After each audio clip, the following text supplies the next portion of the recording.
prevent major challenges as far as not only is Purdue great inside with Isaac Haas and even what Matt Harms brings with shot blocking and his presence and activity, they're a great three-point shooting team, they're a great ball handling team, and they defend really, really well. So, they just dominate every stat category. They had that hiccup when we put them on an island, but I don't think they're going to go let us play in the Caymans or the Bahamas or wherever it was. So you have to credit them. Matt's done a great job with them. And I think they're right there with Michigan State when I look at the contenders for the conference championship. Is this a situation where you have to stop inside first and foremost and hope they are cold from the perimeter, or are they too good of a three-point shooting team to do that? You want the whole game plan then? Right there? You could just okay, yeah, well, seriously, could you just tell us exactly what we're going to do? Well, on every oddball possession, we're going to trap the post, and then we're going to let them shoot threes. But, I think you have to look at stopping the inside game. It's such a high percentage play for them. The good news is we've got 3 posts I feel very comfortable playing, and they've got 15 fouls. And so hopefully we put somebody in a neck brace kindly, before the end of the night. So what kind of road confidence did your team build just in that last 8 minutes at Northwestern? I think some, anytime you get a good win on the road, you play well in a different environment, I think it gives you a shot, a boost of confidence. And I think we got that out of that game. But this league just keeps coming at you, so you just got to keep doing it every night. So if we don't go out with a great edge against Purdue, we'll be in real trouble. How important for it was for Glenn to get that kind of a game under his belt? Not only the scoring, but the rebounding, assisting, and doing a little bit of everything. Yeah, and Vic Law was just all over him. Like they were joined at the hip, and Vic did a great job, and Glenn did a great job attacking him. I was proud of him. And, Glenn, I think, just decided, hey, I'm going to get going here. And we tried to do some things for him, but really didn't have to because he got himself going. And that was huge for us. We need Glenn. If there's one thing right now that you label as the number one thing that the team has to improve upon, what would it be? Well, we need to keep defending the three, and we got to defensively rebound a lot better. And our offense isn't up to par. And even though it was better and really good the last 20 possessions of the game, it was really awful the first 40 or so. So, I think that's important. I like to get our centers going a little more. But yeah, I'd say defensive rebounding, continue to defend the three, and then just a rhythm and tempo on offense.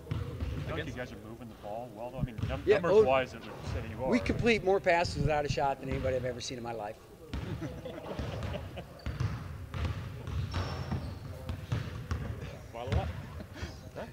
I've never seen anything like it in my life. And it's good they want to share it, but eventually somebody's got to step up there and knock one down, And so, but we are sharing the ball, but we still need to be on the attack downhill to get fouled.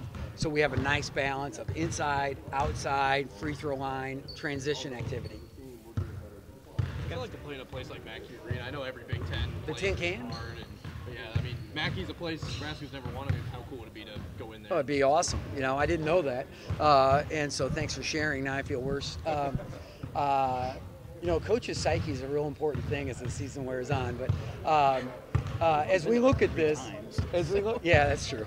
We probably only lost 4, but anyhow, as we look at that, we've actually competed okay, and we've been in a position, I think, 2 out of the 3 times. I know Matt Painter asked me to wear my sweater again, which is a great sweater, and I'm not gonna. So I just want to let him know, disappoint him early.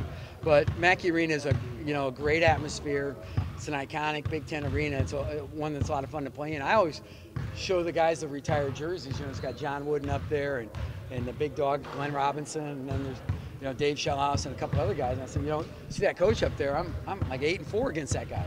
And they're like, no way. And they're all looking at Wooden's jersey, and Dave Shellhouse was the head coach of Morehead State when I was at Southwest State. We got him. So yeah, pretty good right there.